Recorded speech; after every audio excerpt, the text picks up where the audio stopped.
Good morning. Dr. McHenry coming to you on September 23rd, Thursday morning, to discuss COVID and the COVID boosters. First of all, COVID is going around. It is causing minor illness in those who are immunized. So if you are immunized, you are protected.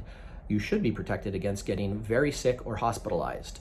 Those who are unvaccinated may have more risk for getting more severely ill and or hospitalized. So do not ignore your symptoms. We prefer to test early and treat early. So be sure if you're getting your average cold symptoms that you let us know so we can decide testing measures, etc. There are the common fall illnesses such as strep, common other cold viruses, and possibly the flu starting up. We also have the flu vaccine in the office as well. Secondly, we have the Pfizer COVID vaccine in the office. After 8 months, we finally got it here in the office, specifically for the booster doses. The booster doses have only been recommended for Pfizer vaccine. For those people who have Moderna or J&J vaccines, you are still in a hold pattern. There is no formal recommendation for boosters.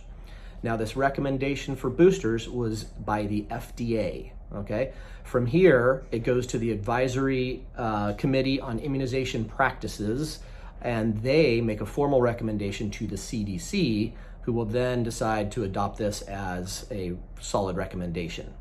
Nonetheless, if you are 65 and older, or if you are immunocompromised, we have the Pfizer doses if you previously had the Pfizer vaccine.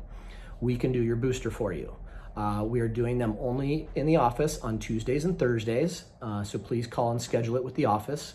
The reason for these days is that when we thaw a vial, we have to give out at least 6 doses within 6 hours, or we have to waste it, and we do not want to waste vaccine.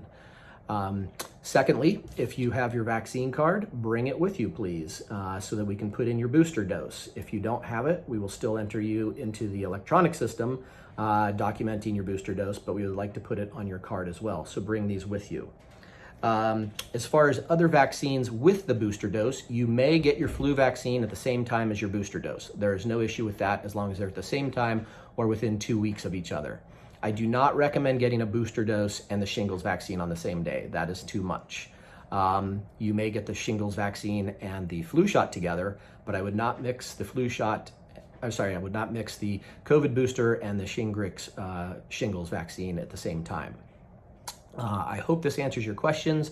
If there are any other questions, please feel free to call the office and discuss it with the office.